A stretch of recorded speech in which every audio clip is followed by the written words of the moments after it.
It automatically detected it. Okay. So Was not straight on the jaw. Maybe put it like, move it more over toward like Colette or something so we can get, even scooch it to, however we want to do it, just. Yeah, so there's one really. You want it like at an angle? Sorry, I think you said that and I just. Yeah, no, that's all right. I probably wasn't describing it well.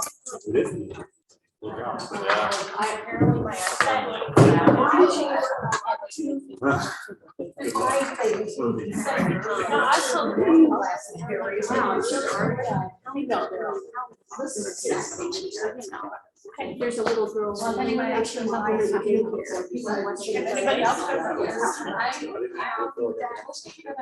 how's that? That looks great. It doesn't have like Jason, but That's okay. Just kind of like, so it's not just me and John. I got it zoomed in.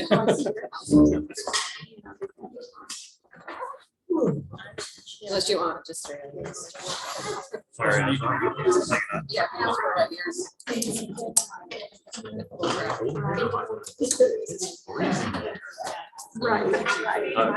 It was at recess too. I didn't go to recess. I know you did. I look outside, it's starting to snow. I decided I'd rather go with that. I'm not going. I'm taking my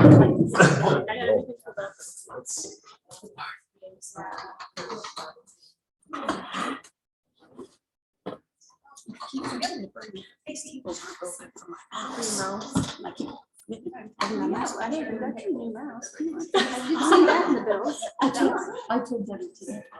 I said, Debbie, I just love that keyboard. It actually, the keys actually bounced back at me. You should have seen it. They were sticking. You couldn't tell what keys they were. You just Right. Yeah.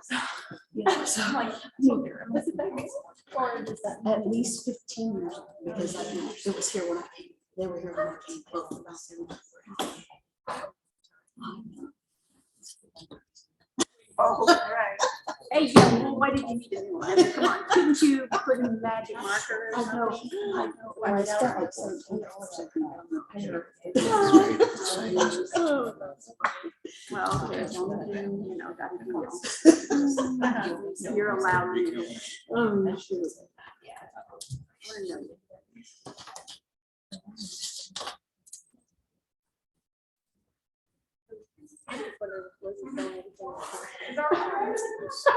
Kind of, but it's not. It's just somebody else.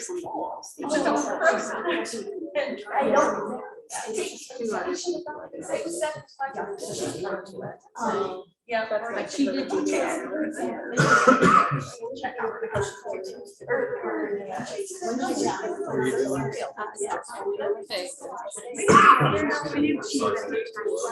Yes, that's it.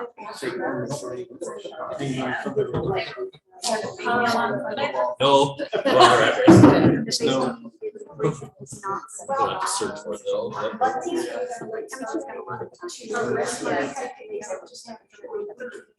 Tomorrow is the They didn't.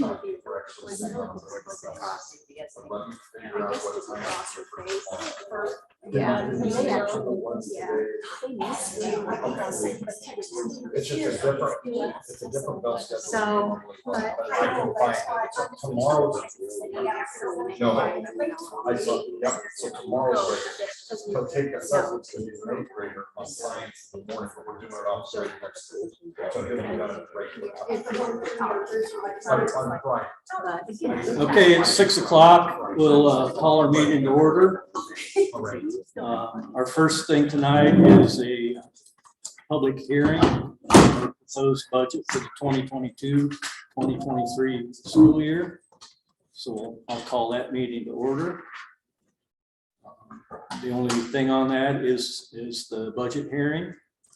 I guess my comments on that is we've tried to keep our levy at the same rate as it has been the last couple of years. Could potentially, levy rate could go down based on what our taxable value comes in. And I talked to Julie, and that's usually in June when we get that number. So just anecdotal evidence, I know my 2 houses, the value went up about 10% on each of those. So if that value goes up, then we can lower that levy a little bit, collect the same amount of money that we have in our budget. So I'll open it up to anybody in the public that wants to comment on our budget.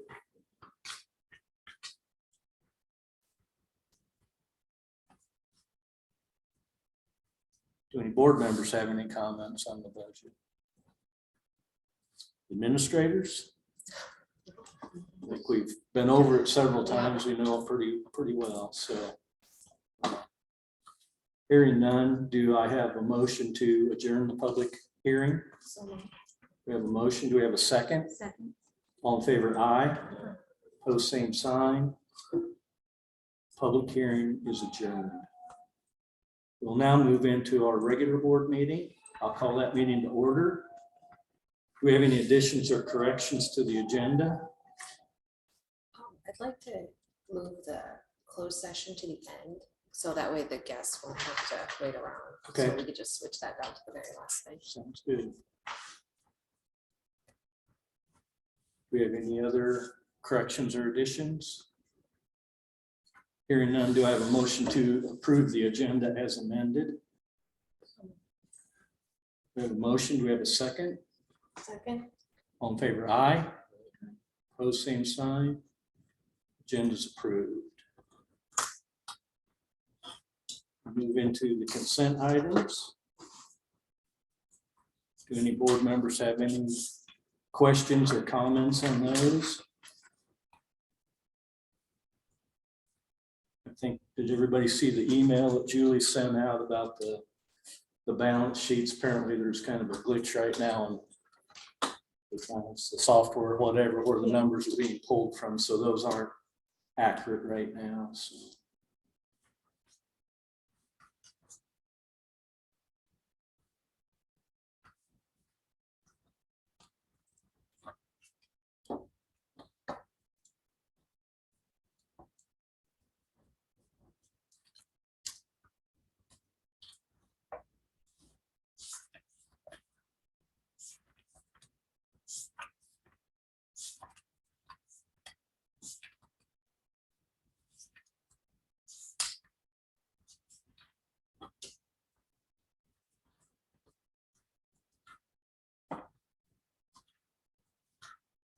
Looks like our monthly expenditure report, we're still running in line with where we have on past history.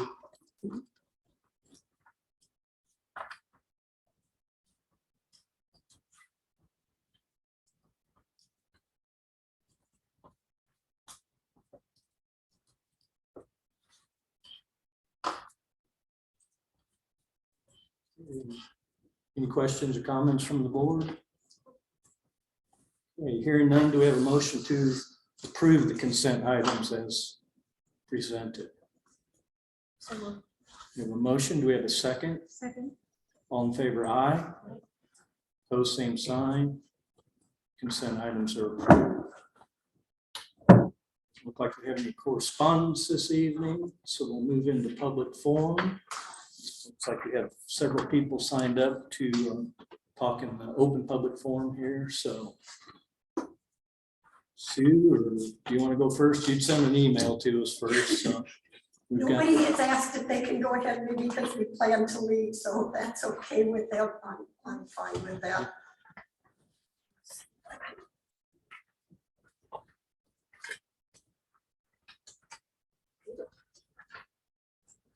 What I wanted to try to do this month was toss out an idea for you to think about over the summer.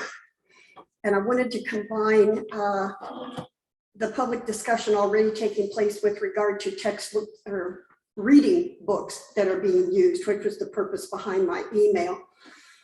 And while you can do this at any grade level with the selection of a proper reading book for literature, I wanted to demonstrate how it's possible with the selection of the right one to move beyond basic reading skills, the component parts of the literature itself, and get to ways you can actually help students maybe relate to component parts of it and other disciplines within each of the grade levels. So that was what I basically sent in the email, and I included as the example I chose to use Steinbeck's Grapes of Wrath, and I included a link from the National Geographic Society website because they have some suggestions.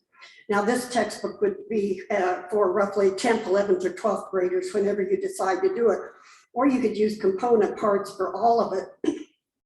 If you choose a quality book, you can get to all parts of the discipline. And beyond the lit class, it's possible in this particular, okay, this is about the family Jones. Takes place in the 1930s during the Depression. So you have a family impacted by depression, but where they lived in Oklahoma, that's also a drought area. So you have a family that's moving to a different place.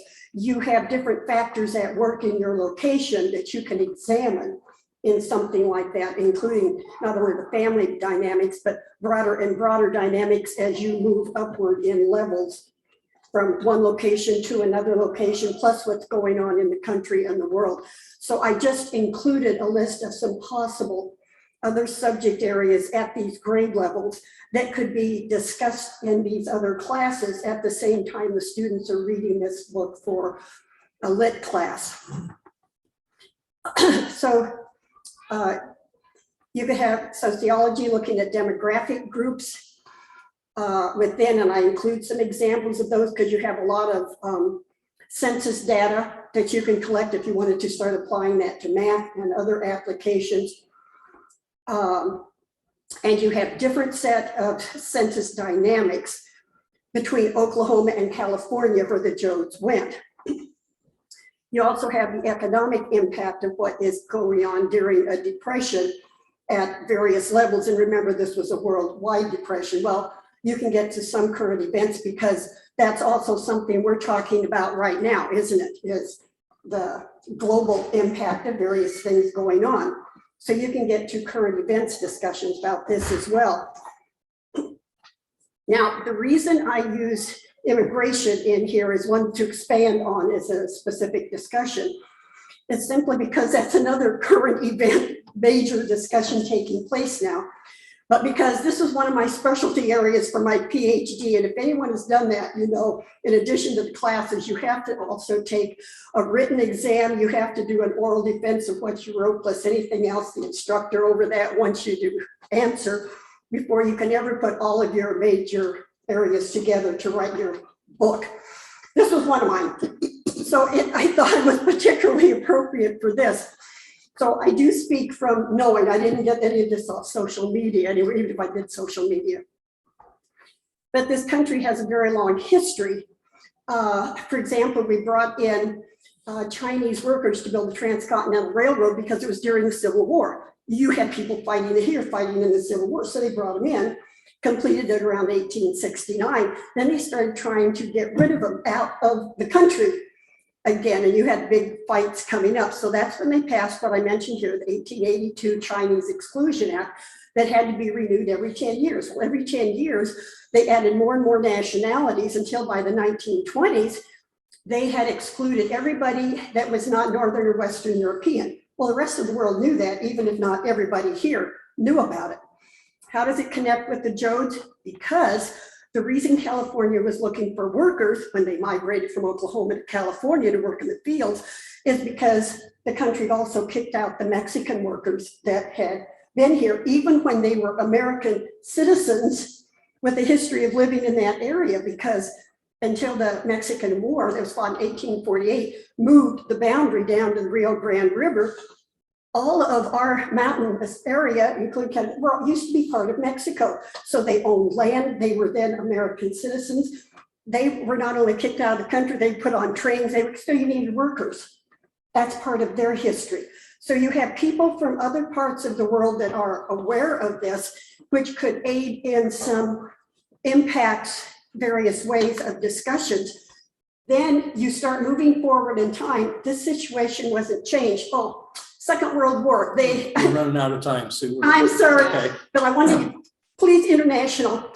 It didn't change till 1965 because during the Cold War, all countries in the world had picked sides. You're going to be communist, you're going to be capitalist. And so we started passing laws changing what we had been doing for a bunch of decades. That's very much a part of discussion and you can bring it in. So all of the topics are listed there. And I knew that would get long, so I was trying to condense it, but that's why it's all in writing. But you see opportunities that all of your other disciplines could participate on. Thank Yeah, you. thank you. Okay, Christy? Yes, sir.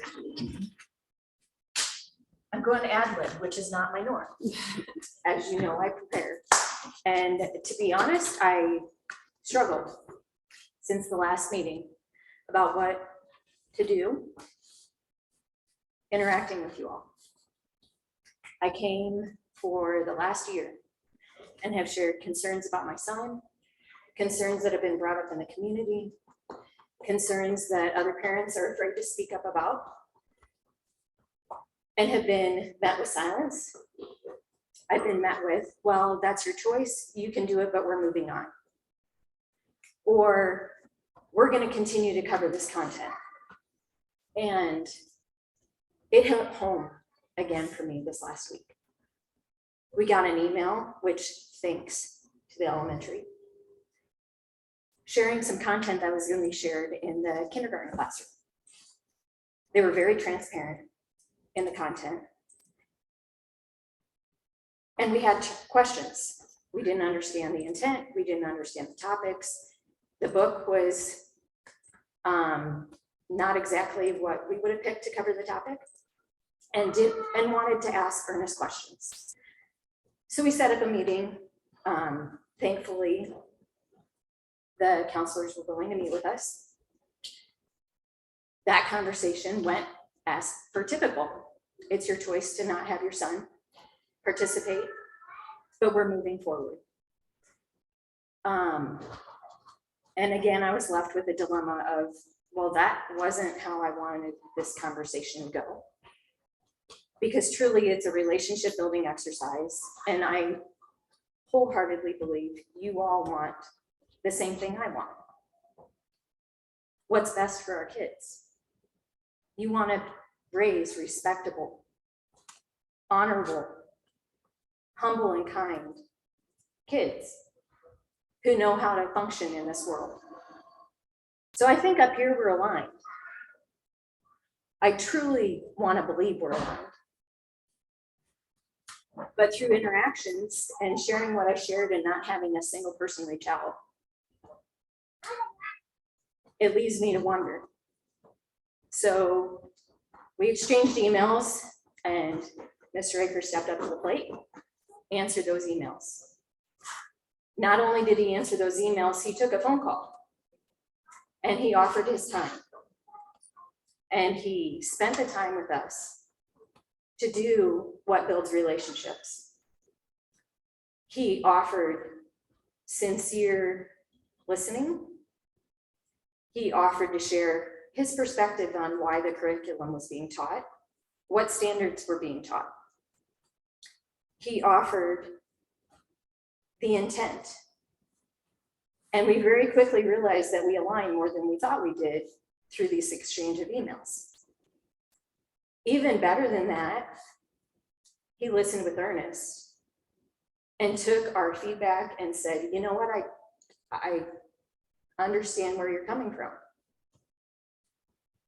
We're going to pause and we're going to think about it. We're going to have conversations to think about it in a little bit more deep way.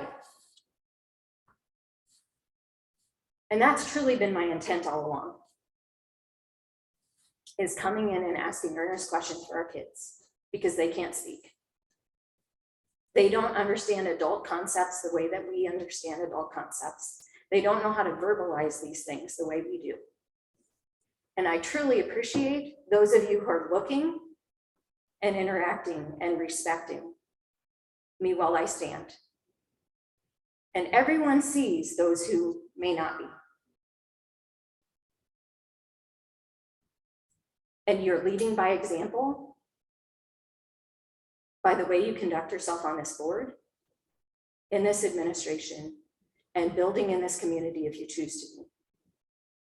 And with that, I applaud Mr. Aker for all he's done, and I extend him my trust for continuing to work with him while he's here. I truly appreciate and honor your time. Thank you. Thank you. Okay, we'll move into our business items. Principals report. Rob, do you want to go first? Absolutely. Just want to highlight some things that have been going on. We obviously are super busy from here down the home stretch with graduation, prom, but first thing I want to recognize our track season and what it takes to run a track meet, and that's a community effort. That when you look out the other night, and 400 or 500 people, the time and the effort for all the people to step up every year to volunteer and everything, but you just look out at the track meet and go, I mean, it takes 30, 40 people to do that. So that's who Baxter is. That's the way it always goes, but it's definitely noticed from the athletic and administration side. We're in the middle of Iasb. Jason had his last week. He's probably going to talk about it. We just finished day 2. First time ever we've done them online.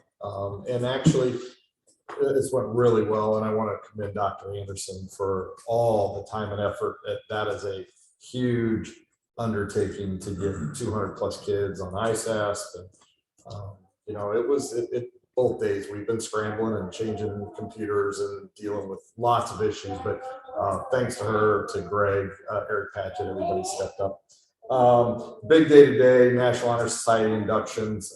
It's so nice when you stand there. And I thought our student body did a great job today, just really taking it in, understanding what that honor means. And Julie, I'll give you these names again so you don't have to fly through it, but it was William Brown, Morgan Hanson, Julie Damon, Joe Harder, Sammy Irwin, Reagan Russell, Bree Winfield, and Morgan Rattle. So we brought 8 kids in. There's a criteria, staff evaluates, but those were some of the best. And it was nice to look over to kids that had already been inducted and how they handled the ceremony today. So that was fantastic. Want to mention Braden Kelly. I kind of started to write all of our fine art stuff. A lot of good art show. We took kids to the art show, put their work on display. Multiple music honor bands, choir, festivals that kids are just, it's that time of year, our FFA state convention. But Braden Kelly in speech was an all-state recipient. So that's like not just getting to state. They just take the best of the best. It was in review, which is a movie review, video game review, TV review of some sort. And he will be recognized as an all-state speech kid for us. So awesome for him. And Joe Amadeo, I just spoke to him a couple hours ago. We'll be back in less than 2 weeks. He's excited to get back. We've just all been in his corner and everything that's going on. Our kids, we did a little video for him today, heading into Iasb. Wanting him to get back, and he responded right away. And it's just great news for him that I know everybody's kept track of where he's at, but he's made remarkable progress, one of our best instructors, and we're excited to get him back. So that's what I have. Thank you. Anybody have any questions for Mr. Luther? Okay, we'll move on. Jason, report. Yeah, I don't have as many things as Rob, but I will, from my track coaching stance, thank everybody that helped with that. Rob hit it right on the head. It's a huge meet. I mean, there was just so much going on. It was a little adversity, and as Coach Luther, the football coach, always taught us, right, how we deal with adversity. And so I think those that were running the show and keeping things moving kept it going, and that felt good because people would come up to me as a coach and say, like, what's going on? And I'm just like, I'm here to coach. They're taking care of it. It'll all be good, so I felt pretty good about that. So thanks to all the parents and community members that helped with track, because it is a massive thing. Now we just have some track meets. There was like, if you weren't at the track meet, there was like a timing issue. And so it was like, what, an hour delay between 37 minutes, felt like 2 hours. Like when we wanted to start the running and when we actually started the running, and they shuffled the orders. They quick did the 3,000 and 3,200 so that they could get those, and you could time those with a stopwatch. So it all comes out of being fully automated to Yeah. be able to have a Drake or to be considered if any track meets. And I saw a couple that also had this problem when handheld. Newton had a meet. That's great, the kids win, but those times don't count. So we were close to getting to handheld. We had it ready and, yeah, Zach and It worked Greg, out, yeah, they, we got it. It yeah, was- sorry, I didn't mean to interrupt you, No, but I for don't people in even- the crowd were like, what are you talking about if they weren't at track meet? So we did wrap up our ISAS last week. Again, as Rob said, Wendy is amazing. She did a great job of just I'll just speak for myself. I don't know how many times I ran to her with questions about things that I probably should have paid attention to more than I did at certain times or needed her input on. But our teachers, technology issues we had initially, she was a trooper and kept everything running smoothly, kept everybody on the right path that way. So I really appreciate all her efforts that way and helping to keep me organized and our staff organized with that. Along with that, I just want to say that our kids truly did a great job. We talked before each day. We had breakfast together. I gave them a rah-rah. I want to thank the parents that wrote notes to their kids. So their kids were sitting at their testing station with a note from their parent. It didn't say like ABC. It was like, you're great, you're amazing. I'm so proud of you. You're going to do awesome on this test. Take a deep breath. There were all sorts of notes and things that the kids had sitting there. It was just awesome to have parental support and teacher support. And then even our K2 teachers who put all sorts of snack baskets together for kids and for teachers, and the kids lined the hallway after the first day. And so when the kids ate breakfast and they went to their test, all the kindergarten, first and second grades were high-fiving the older kids and wishing them well. From my stance, I told the kids that they've worked very hard this year, probably harder than we've ever worked, right? The resources that we're using, the curriculum that we're teaching is rigorous. It's preparing them for their future, also for those tests, right? But it's preparing them for their future, and they should have been proud of that and to remember that. And they've developed stamina, right? Test taking stamina with the rigorous nature of wonders. There's just a lot going on there. And so I think the kids felt good. I had kids come up to me at recess. I think I did really good today. Like I felt really good about that math test, and just all sorts of kids, things that I haven't experienced necessarily in the past. And so our kids were in the right place. Our teachers helped put them in the right place. And I think it was a great effort. Now it's just that sit around and wait for the results kind of thing, right? But and we'll look at that data and we'll just move forward at that point. The other thing that I wanted to mention is we are having the Des Moines Opera Iowa troupe come on Friday to present workshops to our fourth graders. So our fourth graders participating in that. There'll be an art workshop and a music workshop, visual arts and music as it relates to the opera.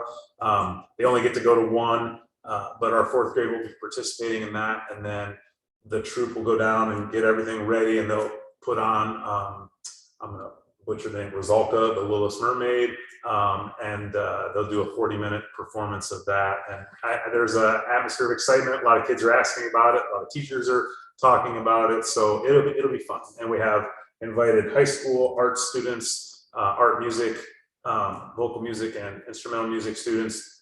Those teachers have invited their students down, not only to help unload the sets and set everything up for the troupe, help them with that and unload, but also to participate in the workshops, even though they're geared for a fourth grade audience. They're going to sit in on those, and then they're going to come to the performance as well. So that'll be in the afternoon on Friday. And so I think that'll be a fun day. Looking forward to that. So thankful to the lads for Larry and Shirley. for helping us with that. They invited Rob and I, Michael, and told us all about it, and then they footed the bill and brought the opera here for our students. So really, really thankful for that. I've been communicating with them this week. They're going to be there and stuff. So excited. When do the results for those tests come back? Great question, because they would come back in the fall, right? If we took a paper pencil, but I don't know what they do digitally. Is it still the fall? Isn't it like supposedly 4 to 6 weeks? Yeah, they might be before. We Even- might get it before the end of the yeah, year. So Which is kind of nice. it'd be nice to see that stuff Yeah. pretty early on. Yeah, because 2 years ago we took a paper pencil. We didn't do it. Was it just last year we were off, right? Or was it No, we 2 took ago? it last year. Last year we took a paper pencil. We had it before school's out. So that was a 4 or 5 week turnaround.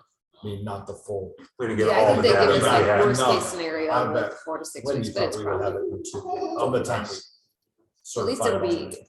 like still fresh with the kids, so it'll be meaningful, like once we see it, see the Right. scores.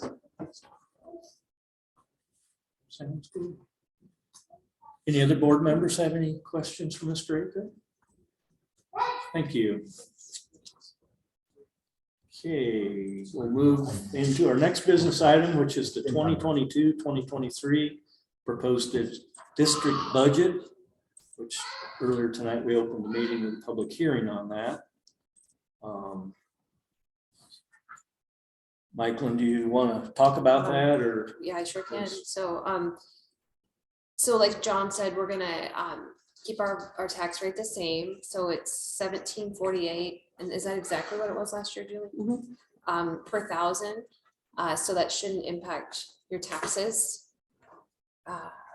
We're gonna put 78,000 in the management fund, 3,720,500 in instruction,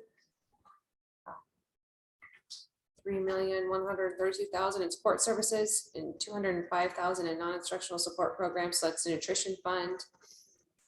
And then $1,110,082 in other expenditures. And then that, when you add that all up, that equals 1748 per thousand.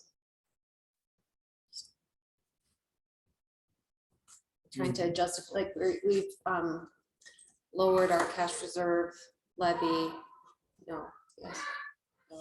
Management, lowered our management, sorry. Because we wanted to try and keep that tax rate so that we weren't increasing everybody's taxes, because we understand, I mean, it's tough times everywhere right now. So the school's trying to be as efficient as we can be with our dollars, and we understand taxpayers are trying to be efficient with their own dollars at home as well. To be transparent, taxes on an individual house might go up a little, just based on the value. Based on the value of the home, increase, but we're keeping our levy rate yeah, the same, or actually, depending on what the value comes in for the entire tax base, that number could go down, so. Thanks for clarifying that, John. Okay, any board members have any questions on that? A couple work sessions putting that budget together, so I think we're pretty well versed on it. Okay, do we have a motion to approve the budget for the 2022-2023 year as proposed? So the motion, do we have a second? Roll call? Corey Robinson, Yes. Debbie Meyer, Yes. Colette Kunkel, Yes. Kim Ticky, Yes. John Northrup. Yes. Thank you. Okay, our next item is a resolution to approve a transfer of student activity funds from the general fund. So we'll move a little money from the general fund into the student activity fund. So Michael, do you want to speak to that a little bit? This typically isn't something that schools can do, but because of COVID, they changed the rules. So for the from when COVID happened until I believe June 23, May of 23, they're making a little more flexibility in those accounts. So just due to the fact that like 2 years ago, we shut it down and we couldn't have anybody in. So we didn't have any gates for our track meets. We didn't have any baseball, softball gates, but we still had the expenses because we'd already purchased the things. We already had to pay some of the employees and all that. Then the next year, we had football, but a lot of people were hesitant to come. I know we completely understand that, but they just didn't, our gates were smaller because people weren't coming. And with the indoor sports, you had to have a ticket, and it could even only like 2 per player. So our crowds were down, so our gates were way down. So we just, the way we fund our athletics and our activities is through the gate receipts. As when people buy a ticket, when you pay your $5 to get into the game, that's the money we use to pay for officials and entry fees, basketballs, golf, all the things we need. But when we didn't have that revenue coming in, we didn't have any way to pay for it. So our funds just kept going down and down and down. And so this is a one-time thing that we can do. And lots of schools across the state have done this already. We were trying to not have to, but we're just to the point now that we have to. So we're going to transfer, is there an exact amount in there? There is, but it's right about 25. Right around $25,000 from our general fund to our activities fund to help cover that gap between the revenue we brought in and the expenses that we have. And as we talked about it this morning when Michael and I met. That's something, I mean, you got to pay the officials and that kind of stuff. And the athletic boosters, they've been super about helping pay for uniforms as they always have and that. But some of the little things, you know, like new nets or something like that, we might have to kind of make do for a little bit, you know, just to try to recoup, try to save a little bit in that athletics, so we don't have to dip into our, we've only got one more year where we can do it out of the general fund anyway, but try not to do that again, because we all know how tight our general fund is. So that's just something. So, you know, as we're going forward in that, you know, some of the summer projects, which like the out at the sports complex, some of those we kind of put off. And this year we finally had to do, but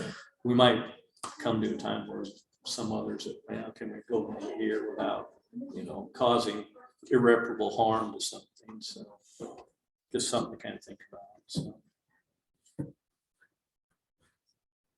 Okay. On the brakes. Thank you. Any board members have any questions on that or discussion?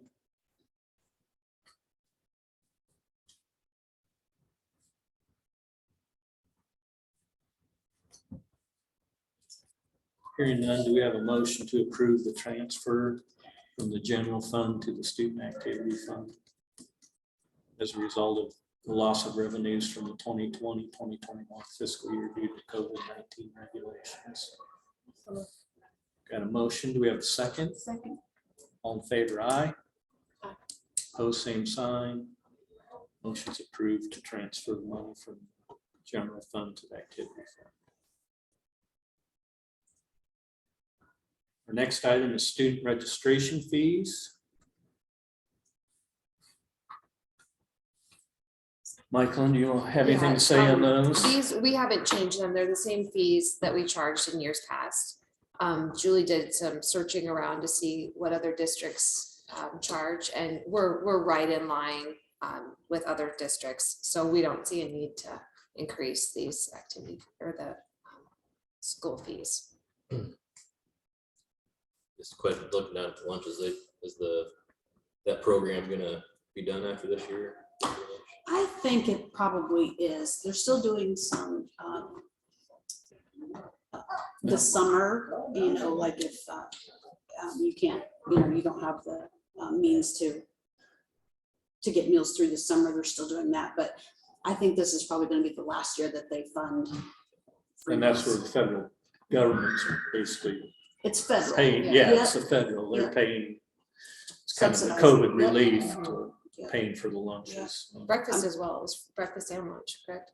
Yeah, it's all free. Yeah.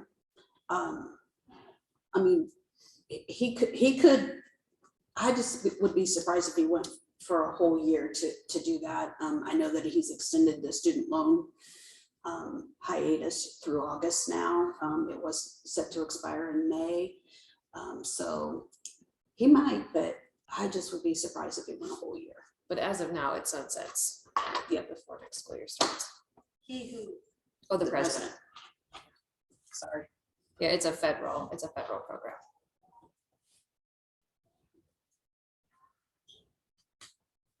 Okay, any other questions? Do we have a motion to approve the proposed student fees for the 2022-2023 year? Motion, do we have a second? All in favor, aye. Opposed, same sign. Student fees are approved as presented for the upcoming year. Next item is the master contract for the 2022-2023 year. That's the one that we met in closed session last week on, and then we accepted the teacher's counter offer that they had presented us. So, anybody have any questions on that? That was an increase of $550 on the base, was what it was.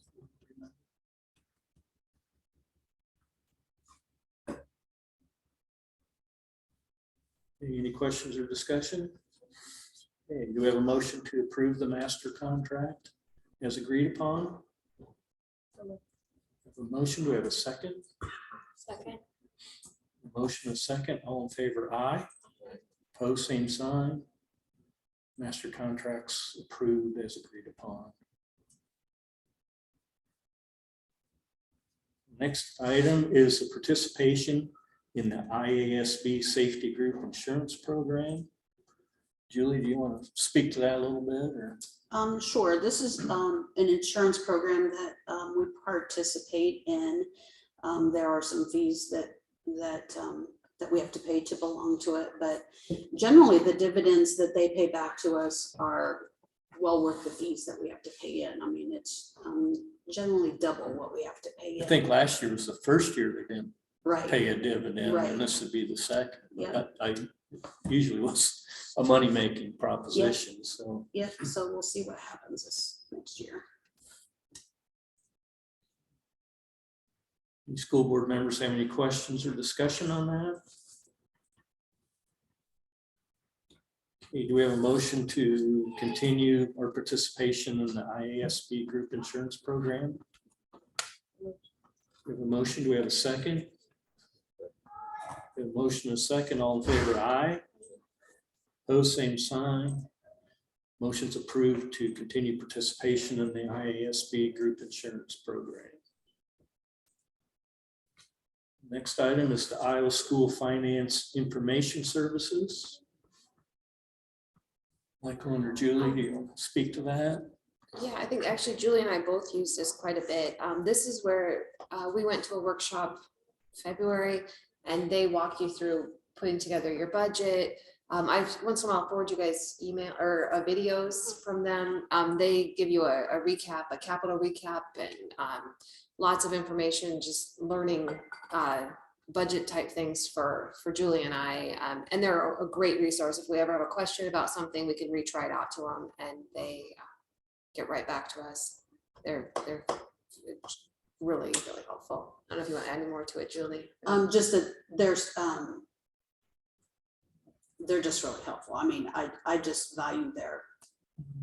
And it's based on enrollment cost, isn't Yes, it? So yeah. we have in our notes is about $480 a year, so about $1 per student. Yeah.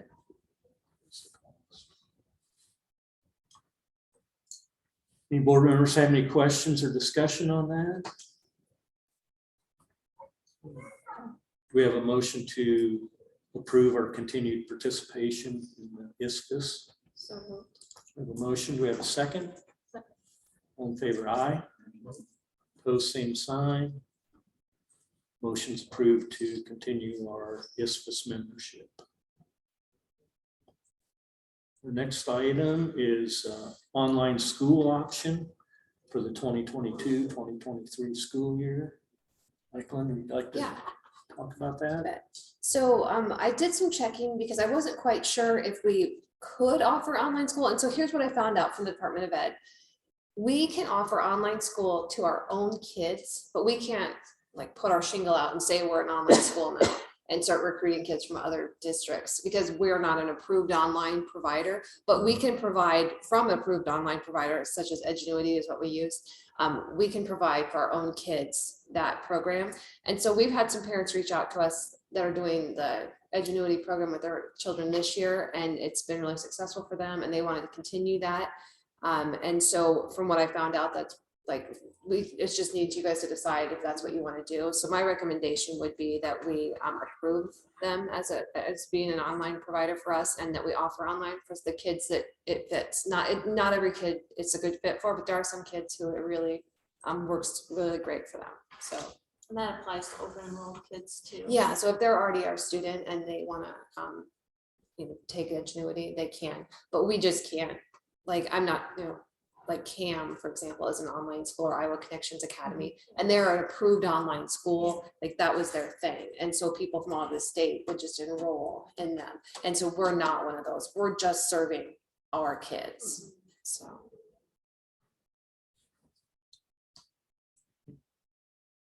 Board members have any other questions or discussion on that?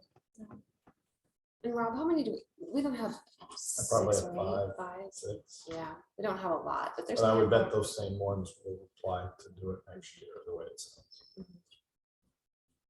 Do we have any at the elementary level, Jason, or? I don't think so. We had the one that it didn't work out and then it came back, Other than that. but yeah, it's really more secondary.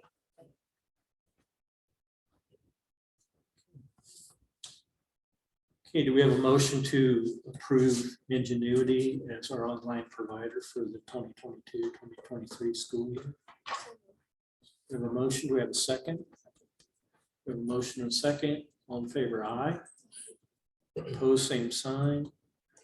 Motion's approved to continue using Ingenuity as our online provider for the upcoming school year. Next item is to approve seniors for graduation. We've got a link in here for board members to view the class roll. Guess every year at this time, we ask you, Rob, was everybody online to make it, or we got a Some years couple we it's a need to little help? more, yeah, this is a good group. We have very, I wouldn't say all just smooth sailing, but we're minimal at this point in time with where we are. Some years it's a lot more nice.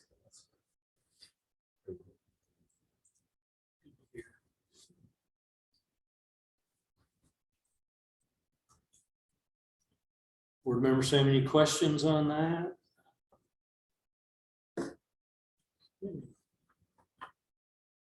We have a motion to approve the seniors as listed for graduation, pending fulfillment of all their graduation requirements. We have a motion, do we have a second? A motion, a second, all in favor, aye. Opposed, same sign. Motion's approved to approve the seniors for graduation. Okay, our next item is SBRC MSA request. So that's kind of a mouthful. Michael, you would like to Yeah. speak on that? So we're requesting to go to the school budget review committee to ask for a modified supplemental amount in the amount of $35,712.45. And what that amounts to is $1,000 for each staff member that wasn't covered by the governor's proclamation. It was very generous. The governor had a very strict criteria though of who could get the $1,000. So our teaching staff, most of our teaching staff got the $1,000, but we just felt like everybody was rolling up their sleeves and everybody came to work and our whole staff. So we would like to give everyone that same $1,000. It doesn't matter if you're a teacher or a para or a custodian or a lunch lady.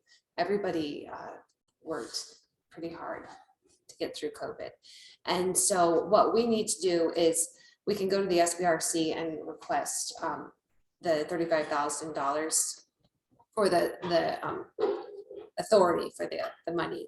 And so we need to, and Julie, you can help me through the details because Julie and I have been working, but she's doing a lot more with the actual DE people about what we need to do. Do we need to read each one of those things or do we just need to say that we're gonna The exhibits. because there's some, they need some exact exhibits. Yeah, no, And then you're they fine. You're need fine, to- just approving the exhibits and approving the request to go. And then we have to upload our minutes. So, and so then Julie and I, and then John, if he chooses, will meet with the SBRC in May. And almost every school, didn't you say? I mean, Julie has a business managers group chat and almost all of them are doing the same thing. Most schools are trying to find a way to catch the rest of the staff. So once that's approved in May, then the staff would get the summons, like, how does that work, China? So this isn't actual money. This is the unspent authority. So this is our credit card. So we don't want to eat into the actual authority that we have. We want to put that 32,000 on top of it, right? So it's not actually the money that we're asking for. We have the money, we just want to add the authority. We don't want to diminish what we already have. So in a couple of other bullets, you'll actually approve the payment.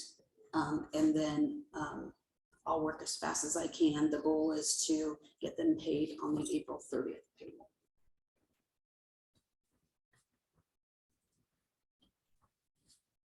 Yeah, like I said, I think it's just more than fair. Like I say, they were here every day, helping teachers do their jobs in one way or another, so.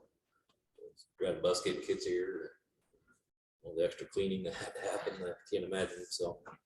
Well deserved.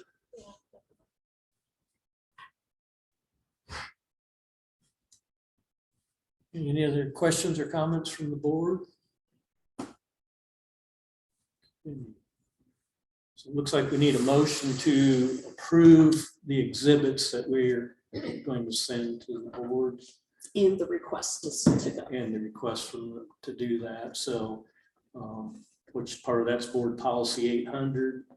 Another item is the COVID-19 ESSER funds. The other is the fiscal year 2021 categorical funds balances. Then a list of non-teacher support staff. And then the non-teacher retention payment agreement. So those items we need to approve as exhibits that will be submitted with the superintendent's request for the funding. Some questions on that? Okay, do we have a motion to that effect? Motion, do we have a second? All in favor, aye. Those same sign. Oh, we need to do roll call on that. Pardon me. Roll call vote. Corey Robinson, Yes. Debbie Meyer, Yes. Colette Kunkel, Yes. Kim Ticky, Yes. John Northrup. Yes. Thank you. Well, thank you guys for working the numbers out. Like, that worked for us. Awesome. Okay. Next item is personnel. So the part that we don't need to go into closed session for, we can hit now. So really, it's just the retention payments and Jason. Okay. So one item is we need to approve the retention stipend to the non-teacher support staff, which we just requested the modified funding for. That includes 10.5 paras, 1 guidance counselor, 1 nurse, 4 cooks, 4 bus drivers, 4 custodians, 2 administrative secretaries, and 4 administrators.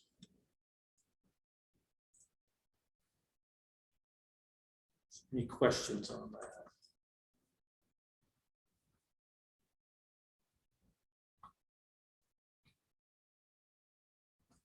Do we have a motion to approve the $1,000 stipend to the 30.5 FTE non-teacher support staff? So moved. We have a motion. Do we have a second? Second. Roll call vote on that? Corey Robinson, Yes. Debbie Meyer, Yes. Colette Kunkel, Yes. Kim Ticky, Yes. John Northrup. Yes. Thank you.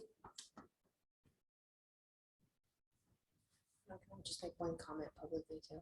Yes. And we want to also go on record thanking the teachers. When we went through negotiations with them, the teachers union knew that this was a potential thing that we were trying to do. So they were very gracious in working with us to try and set aside enough money that we could pay the support staff. And so we just want it to be publicly acknowledged that we really appreciate their partnership in this, because they understand too that it was everybody that together did made this happen. So really appreciate that. The board thanks the teachers. Yeah. So that's great. Yeah, we all, speaking for all of us. No, I guess, yeah, I assumed you were. but Yeah, sorry. Good, so. I thought negotiations went Yeah. very well this year. I was happy with that, so. Okay, next item under personnel is we have to approve a resignation. Jason Aker as elementary principal and high school girls track coach. Nobody moves it then. Yeah. I just wrote like on my notebook here, it just got real. Like, Yeah, I think so. We're gonna miss you. Yeah. But we're excited for I you. miss everybody too. But I'm still gonna live here, so maybe I'll come sit over here. There you go. We'll take members of the party. Hey, do we have a motion to approve the resignation of Mr. Aker? So reluctantly. I'll put it. We have a motion. Do we have a second? Second. We have a motion and a second. All in favor, aye. Opposed, same sign. Resignation's approved. Thank you, Mr. Aker. Yeah. You've done a wonderful job. That's tough. I've been on the boards and you came, now you're leaving. Been through a So lot we've together, been haven't we? through, yeah, exactly, from being your first year being a teacher, and I remember my daughter thought you were awesome. When his first year, when he was a chemistry teacher, she had him for chemistry. And she thought he does so many good things, hands-on. And then obviously you moved on to bigger and better things. And you did so many things. You had the, got with North High, was it North? Yeah. Yeah, we did the student North, council and did a, exchange. did a kind of a group thing where our students went there for a day and buddied up with somebody, and then they came here and they're like, And this some is of your those- whole school? Some of those people are still friends. Oh, yeah, my Your daughter is daughter, still friends exactly. with the guy she was Yeah. buddied up Yeah. with. In fact, they were like bet at Iowa State. He went to Iowa State and she did, and Yeah. yeah, That's cool. he brought a lot. Well, I School. appreciate all the opportunities I've been afforded here, truly, like teacher, never thought of an instructional coach, an elementary principal, who would have thought that, so, yeah, it's been real. So, real good, so I just, yeah. Thank He's a you, I coach. appreciate it, I Yeah. appreciate it. He's kind of done everything. Recess duty. There's no amount of. Yeah. I bet you won't have to do that at the new job. Yeah, I've heard that, there's a recess in those. Maybe you could go to your new board now. Yeah. No, but Amy Christensen, actually, if everybody remembers, or those of you around remember, that year Rob hired, or the school district hired, Rob hired a lot, 10 new teachers that year, or 10 of us, and Amy and I are the last two in that group. And so she gave me a rough time about not making it 20 years. Like, what do you have to give up after 19 for? Like, could you make it one more? And somebody else, actually, Brent Jorf, was in that hiring class, and he reached out to me today. So I was like, well, this is kind of, Is he like the superintendent? he's a superintendent Yeah. now, yeah, isn't that crazy? So, yeah, thank you, everybody, I appreciate it. Thank you, Mr. Aker.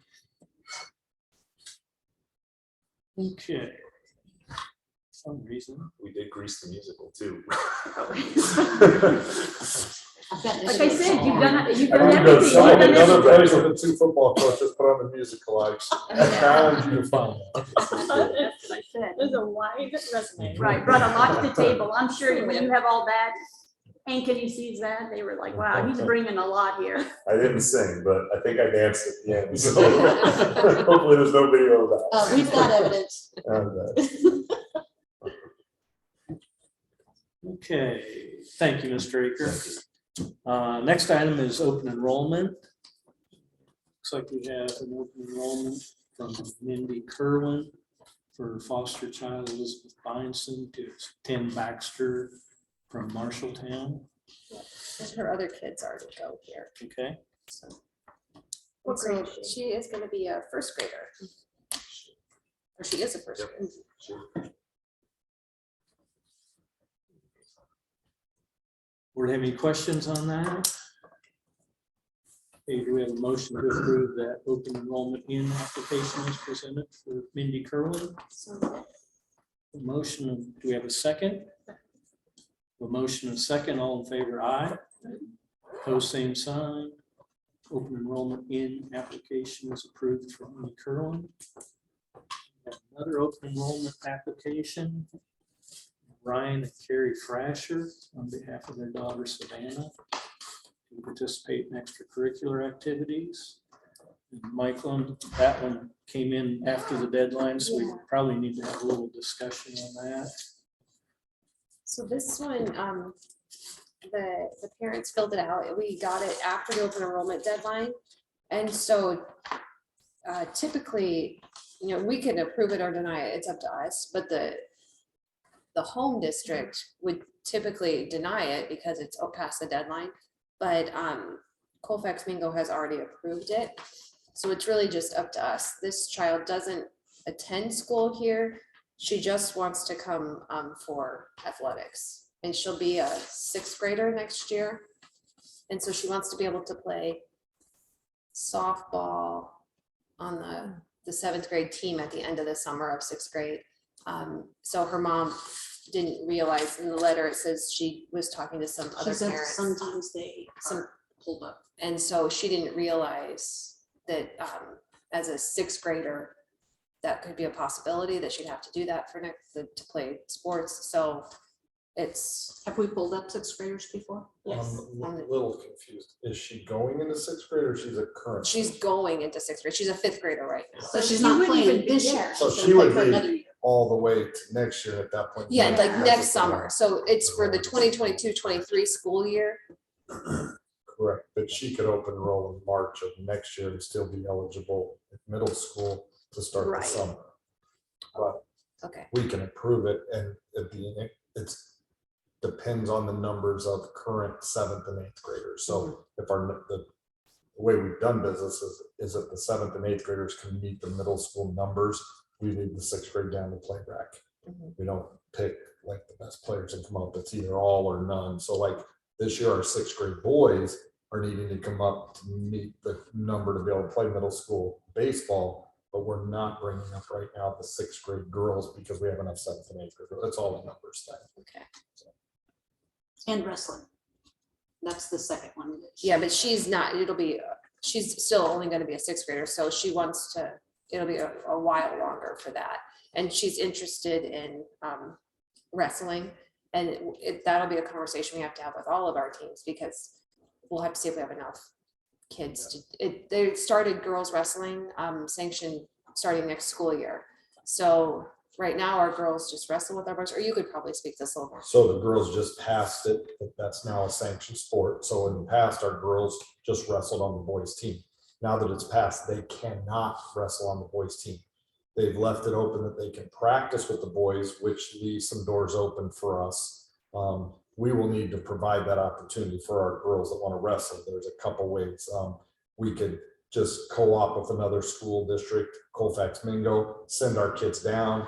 We wouldn't have to necessarily even pay for a coach. We have a couple districts we've talked to that just to stay in house, so there's no transportation cost to us, but it will, I mean, any way you look at it, this is going to be a cost to our district where we're already at with the tight activities budget, but that's there. So right now we're looking at a couple other schools that are in the same boat as us, that we would just practice at our home school, and then the meets go together and wrestle together. We're kind of weighing out the pros, the cons financially. We will have 3 or 4 high school girls wrestle next year. It also comes down to scheduling. So Zach and I actually had a meeting today and talked about that. Some schools are scheduling, they want full teams, but there's a lot of smaller schools that just have a couple of girls, but I think the travel is going to increase. So the place to go wrestle this night is somewhere all the way up here, and our girls just go up, and we won't wrestle as a full team because you can't do that in a 3 or 4, but the girls will get opportunities. But there'll be a state wrestling meet for the girls, a district wrestling meet for the girls. We're just going to probably in the next month or so have to make a decision what will be in the best interest of our school and our girls. So it's good for the state, good for girls wrestling. I mean, no longer will you see the girls wrestle boys. So back to that. So, yeah, so March 1st is the deadline. What date was it that we received? She dated the letter, which I believe was March 7th, the letter on the front. Okay, the application was received on the 21st, but the letter, the letter was dated March 7th, and she fully acknowledges that she admits that she missed a deadline. But she apologized for being late. She just didn't know if there was a possibility, since Colfax had already approved it, if we could approve it too. So she currently attends Colfax? She's homeschooled, I believe.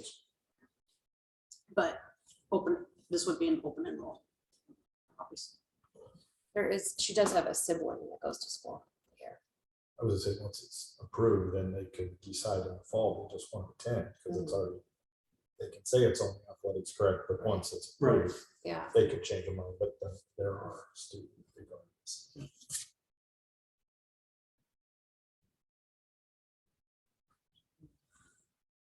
What's the board's feeling on this? Or Have we done this before? I mean, what if, I guess my question is, that, you know, what if we have a string of people that all past the date, the date is the date, right? Typically, the losing the- school isn't gonna. they'll say no, because Yeah. I have people reach out to me often. I say, well, you can fill out the paperwork, and just because we approve it doesn't mean Your the home school, so the home district typically will not approve it because they missed the deadline. So this is just kind of a unique situation because Colfax has already approved it, Because it's just athletics, so they're not Sure. really missing out on the funding. the funding that would go with the student to academically. But if she wanted to open enroll here for, to become a sixth grader, they probably would have, I guess I can't speak for them, but typically they would deny.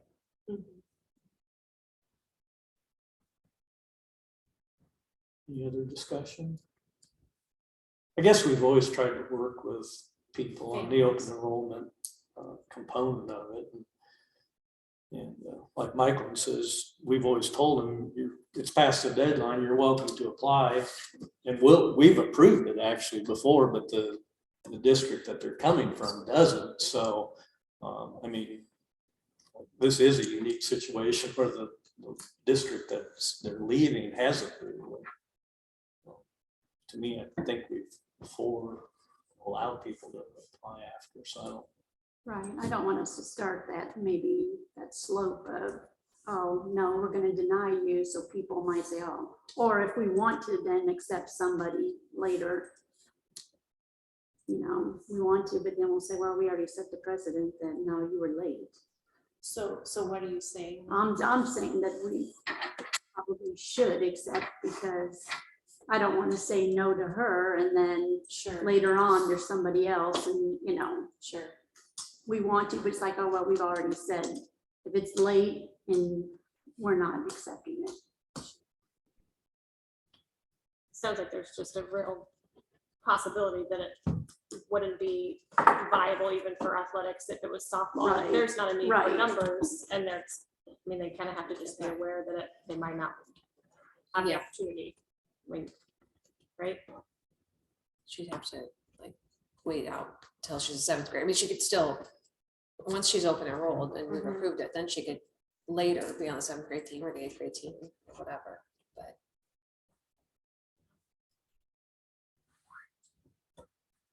Yeah, I mean, I understand what Colette's saying. I agree with that. Any other thoughts from board members?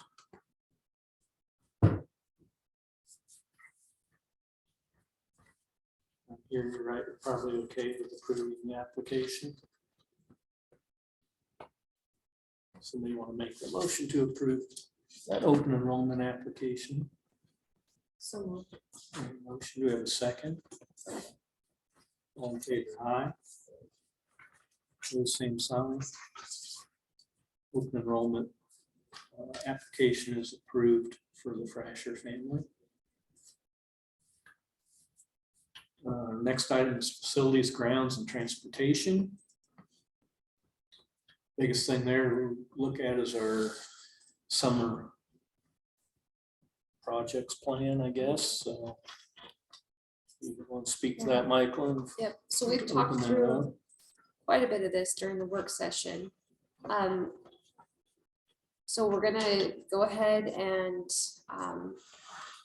make some repairs at the complex, and that's actually, a lot of it's already been done, or some of it's been done. I wasn't up in the press box the other night, but it looks, Well, they're Is the working floor on. done, Rob? I mean, Yeah, yeah, I okay. mean, we were all the way up there, it's a mess, but it's But it's- safe. yeah, But but I they're mean, they working- haven't- they're- they haven't they're- cleaned things up yet. but- Yeah, they're still in the process. So got that, and then the gym floors. And usually, so we had a conversation, John and I did. Typically we do one or the other, but we got off track because there was a water leak a couple years ago, and so Pam is in the process of trying to get it back to doing one or the other, but right now it's still on schedule to do both. What, is that refinishing the floor? Yeah, to put like the wax or whatever they put on them. And then project 4 is to paint like that old brick that's kind of down those halls. It's gonna paint those, and then this hall that's like right here by the art room, because you go from our nice library and then you come to this beautiful space, and then in between we have that old just kind of dated brick. So we've tried just painting it before, and that's just not the right solution. So there's a special kind of paint that's made specifically for those kind of bricks, and they will paint it, and it adheres really well, and it'll just really freshen up that space. So that's paint the orange bricks, and then the library is just regular paint. That's just touching up the paint. And then the tuck pointing is just the next phase of that project. We approved it was a 4 or 5 year plan, and we're just on the next phase of it. Actually, it's 3, and this is the last part Oh, of it. okay, so. 3, and this is last year, so we're getting that replaced. And then the furnace, those are in the ag barn, or the bus barn in the ag building. That's the one they're replacing it with is much more efficient. And then because we have Bill Hansen, he can do all the labor in-house without a fee for that. The ag building, that, because there was an issue with like ventilation in there, and that was supposed to take care of it, right? For the ag- Actually, Bill looked at that and there was a fan or something that was improperly sized back in the welding area. So he got one and that from what Pam said had been fixed. So pretty recently, it wasn't a big deal. Yeah, if you look at where those question marks are, those are really the iffy ones. Of whether you really want to approve those or not. When we went through the work sessions, we didn't have those numbers then on those. So we had that top portion, basically was what we knew we were going to approve. We've solidified those numbers up there at the top. I don't know if you noticed, but the complex press box actually came in quite a bit cheaper. Remember when you thought that each window was like $3,000? That's not right. It's actually they're $510. Yeah. So that really came in under where that total so far is 19.2. So that was really a nice little surprise. And so then actually the paint orange brick in the middle school is actually a little bit higher than what we anticipated, but it's still less. We're still saving some when you put those two projects together over what we had originally anticipated. Yeah, the original quote was from 2 years ago. Yeah, and so 5,000. the price was just increased. And then I do want you to take a look at the one that's the industrial carpet shampooer. Pam was explaining that every year we spend $2,900 to get our carpets cleaned, just every summer. But she has one that she can just buy from Martin Brothers, and it's $3,000, so it's about $100 more, but then we'll have it. And so I asked her about how expensive is the solution to the cleaning solution, and she said not very expensive. So we can save, we'll spend the $3,000, but then we'll have it forever, or not forever, but for a long time. So it'll be a good trade-off on investment.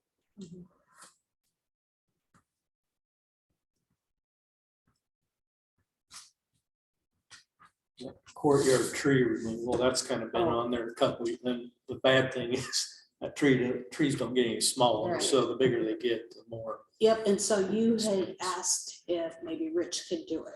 And so I asked that question and the answer is no. Okay. Because they'll have to have some sort of a machine in here to take it down so that it doesn't fall on the building or whatever. Is that happening then for sure this summer? That's if you guys approve it. Okay. $1,200. Is that a rough estimate or is that a? Solid.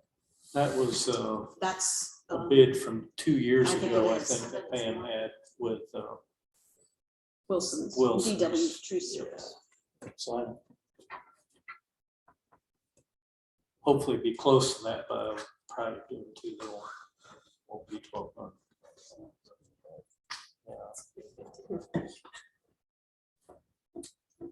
Yeah, because you cut it down and then you gotta cut it in pieces and pack it Haul through the it out. comments to get it out. So basically, the items we're looking at right now are the furnaces that we need to decide upon, the tree removal in the courtyard, and then the carpet shampoo. Is that correct? Correct. What Any was the board first discussion on, what's one? that? What was the first? The furnaces Oh, yeah.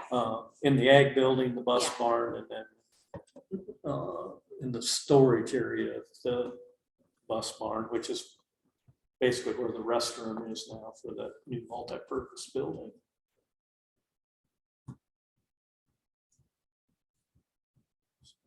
I guess my thoughts on that is they're still working. The efficiency is probably not real good on them.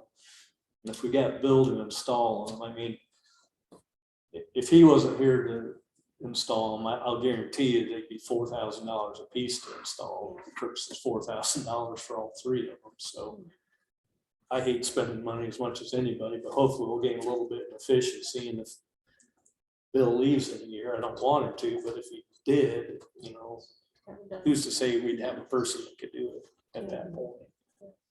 So that's just my thoughts, but it's open discussion right now with the board, so.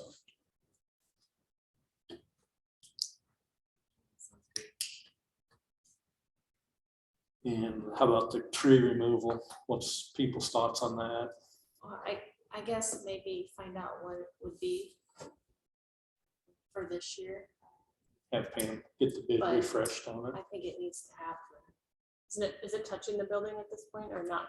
Not quite. Yeah, I think it That's is. part of the concern. Yeah. Timing, And the actually, when longer we Story put it off. Construction, when they were putting those roof units for the kindergarten and that, they'd mentioned it too. It's like, you guys need to do something with these trees sooner rather than later, so. Once they get touching the building and that sort of thing, nothing good happens, so. So could you? Do not to exceed. on it. Yes. That'd be. Sure. Yeah. You got your chainsaw sharp, Corey. I'll just back it. I'll back it. So if we did like 1,500, that would be, 300 more. yeah, about a 20% increase or 25. Would that, people be comfortable with that number? Okay. And how about the carpet shampoo? If it makes sense, Yeah, that's a that good makes deal. Yeah. To me, that's a Yeah, no-brainer that's as long as no-brainer. they think they have the time, they can Yeah. give it to it, so. Is that done I every did year? question her on that to be sure. Every year that they clean carpet. Yeah, especially in the new building with all that carpet in the classrooms. I think, yeah, before Yeah, it it's was gonna a be even smaller more deal because it was expensive now. basically the library and the boardroom and offices, but.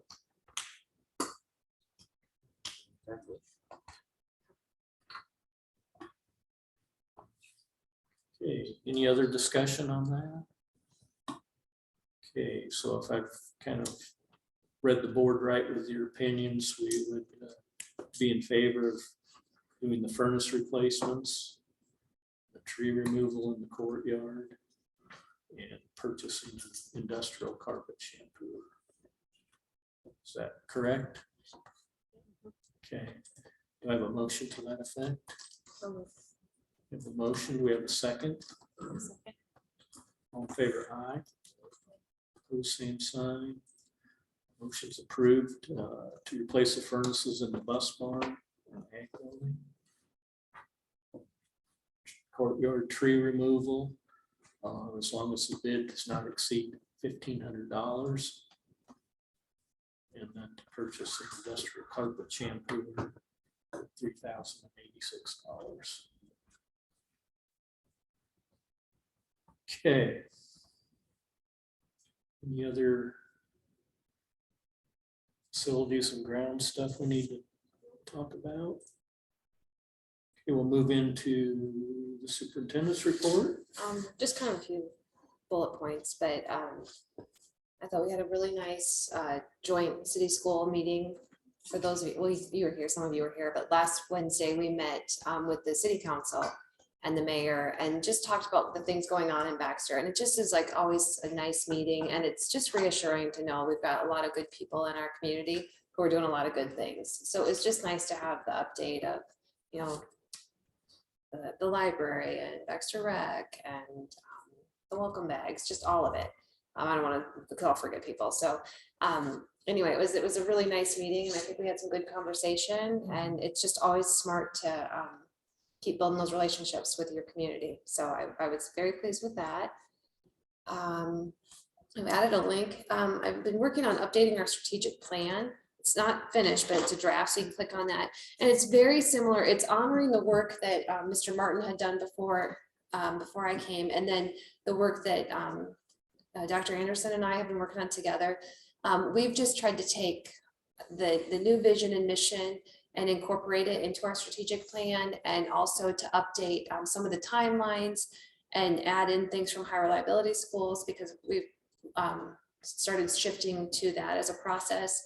And so anyway, it's really just formatting. A lot of it is just kind of cleaned it up and tried to update the content that reflects what we're doing now. And then there, you'll see that one of the pages is still blank, the one that says district goals, because as you can see, as you scroll through, we had the page that talks about our mission, vision, and collective commitments. And we've gotten through that with the district leadership team, but our next steps are to create the district goals, and we're just not to that step yet. So I just wanted to show you, this is just a draft of where we're at. So once we get those district goals, we'll add those in and I'll bring it back to you, and we can, if you have any tweaks on it or anything, you can let me know. And something at the very bottom, I do want you to take a look at, and because I just glance at it, it's the last page, or page 14, I guess, 13, it's near the end. It's the organizational chart. I just tried to put that together, kind of a chart that just encompasses all of us. So, you know, it starts with the board of directors and then the superintendent, and then all of our department heads are across. And so I just tried to capture all our groups. And if you see a group that's not on there, I mean, I was just thinking, you know, in my office trying to think of all the groups. So if you happen to see one that's not on there, just please let me know. I'd be happy to add it. So, you know, like with food service director, and then we have our food service staff. And for example, our curriculum director, she oversees our teacher leaders, but they also work with our building principals. Just some of that, kind of a flow chart. It's kind of, it's just kind of a flow chart of our strategic plan. Once we get it approved, you bet, we'll put it on there. So anyway, that's been taking quite a little bit of my time. And then thanks to Jason's new job, that's exciting for him, but that leaves us with a big hole. So we've got the job advertised. I've got several applicants already, so we're excited about that. Applications are due next week, and then early, I think Monday, they're set up to. I think it'll actually close on Sunday night at midnight. So then I really anticipate, like, we need to get moving on this, because every day that we wait, people are getting snatched up. So I really anticipate trying to do some interviews possibly in the next week, get somebody hired, and then go from there. So I'll keep you guys posted about the process of that. And one last thing, I don't know how we exactly have to do this or approve it, or just for your information, but the 4th grade is going on a field trip to the Omaha Zoo. Is that right? May 6th. May 6th Sorry, to the I forgot Omaha that Zoo. earlier. And we just need to approve it because they're going out of state. So can somebody approve that? I don't know how we do that. Make that motion. Okay. Okay, we have a motion to approve fourth grade field trip to the Omaha Zoo. Do we have a second? All in favor, aye. Opposed, same sign. Field trips approved for the fourth grade. And then unless you guys, that's really got it. Can I make one just, Sure, it sure. only popped into my head, one, because I'm just absolutely in a really bad mood about this. Great. I will try to be as positive. The prospective teacher pool out there is as low, at least at the secondary level, as I've seen them. There are no people. So we work, and it's a recruiting effort, and that's where the frustration comes. So I go out, recruit. We thought we had a business person. This is the sky's falling, and then just find out an hour ago, decided to get out of education. And it's like, and then we have no Spanish candidates. And then I mean, then we work, I'll give Julie, I mean, it's a constant to try to land these teachers. We were on the ag person, back and forth. And now that doesn't happen. And we're back there just are no candidates. So I don't have an answer. I think everybody's in that boat. They're just not out there at the secondary level. I feel blessed that we got an English person, but some of those fringe places like Spanish, ag, business, I mean. So you're saying our business guy who, I said, I mean, so now he has now decided to get out of education. well, we have a signed contract. Now, has it been approved here? No. Yeah, and they're getting out of it. It's one thing if they say, hey, I'm going to take it, I've decided to go somewhere else, then we can push a little bit, but I mean, getting out. And we worked extremely hard on the ag person. I mean, talking about signing bonuses, talking about what we can bring them in at, extended contracts. And I mean, it's mid-April and starting to get pretty nervous. That reminds me, I guess I could add this. I'm working with, Oh, the music position we could have approved. oh yeah, But we can next Yeah. month. We've hired our band our person current- to come back to be full-time so Mrs. choir Flanagan. band for us 612. So then the sheriff position will go elementary. Yeah. And we're working, the Newton superintendent is writing a grant for all Jasper County schools to try and get involved with an apprenticeship program that we could try and recruit current students to become paras, then become teachers, and we can kind of grow your own. I mean, there's lots of people trying to get creative so that, Tom, their superintendent, is working on that, and we're like, Jason and Rob are giving me data to help feed to them to put in. So it's going to be hopefully a Jasper County coalition to try and get this going, because it's everywhere. It's just really tough to find teachers. So we're really thankful that I've got quite a few candidates already for Jason's I position. just saw the number and went, I guess there's not a short of a principal. Yeah, well, and actually I was visiting with someone today, and he is a teacher, and he's just said, I'm ready to be out of the classroom. I think teachers are just exhausted. I don't know why he thinks being an administrator is gonna be easier, but it's just different anyway. So it's just, we're excited that we have some potential really good candidates, so. So if we don't get a business teacher, I mean, what do we do next fall? Offer business, or how does that work? It's a great question. We already have only 3 of the 4 CTEs in-house, so we have to have 3.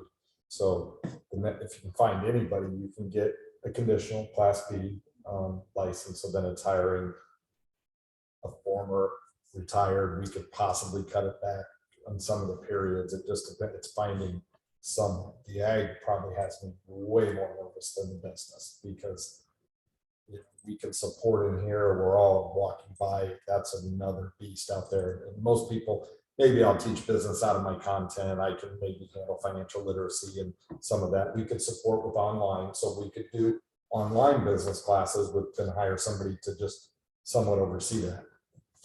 You're not going to find a 6th grade teacher that couldn't find an elementary job to go take on. That one's a special. I mean, we had a pool of 4 that I was bringing in. Someone took a different job, someone decided to stay at their current position. One, we just did not, I mean, there's better alternatives than this one. I thought, I mean, I worked hard for a week. Julie helped, Mike, I mean, I had Travis and Dennis in that interview, they reached out. I mean, it's in pretty scary. I mean, I'm proactive. So I mean, talking to Iowa State, talking to Central College, I mean, those people just aren't, and what they ask for when they come in, we used to just say, hey, we'll take 10 years. I mean, now we have brand new people mandating and asking for the moon, which the old me gets frustrated with. We haven't taught a year and we're gonna, I mean, but there is no one else. It's a worker's So, market. yeah. So I didn't mean to get down, I just thought of that, and it is, that's great. We have tons of principal candidates.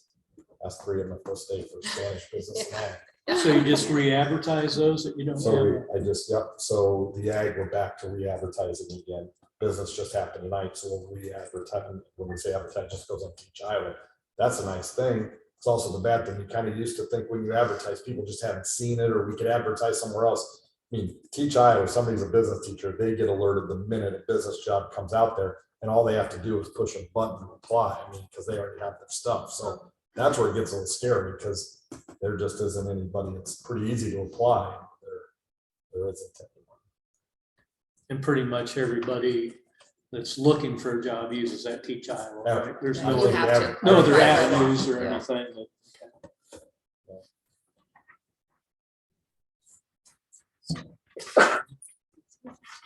So ending on a downer. I did Yeah. not too, and I But we've just got the got opera that. coming Julie through. hadn't even- Let's re-highlight that. Julie hadn't even read the email yet, because I just got that sitting here waiting for the board meeting tonight. So I thought we were close with ag. I thought we had business, and we go from 2 to 0.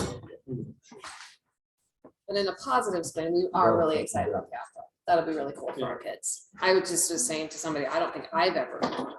So I think it'd be kind of cool just to come and watch and expose our kids to that. Yeah. Okay, so our final item is we need to go back and revisit personnel and go into closed session as allowed by chapter 21, section 21.51I of the Iowa Code for performance evaluation. So we have a motion to go into closed session. We have a motion, we have a second. All in favor, aye. Opposed, same sign. Motion approved, we're going to closed session. We'll adjourn to the boardroom. Closed section.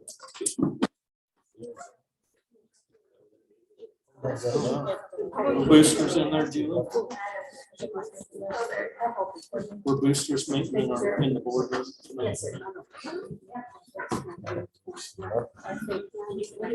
Otherwise, we could just go back. Yeah. Just walk in there. No, we want to treat them nice.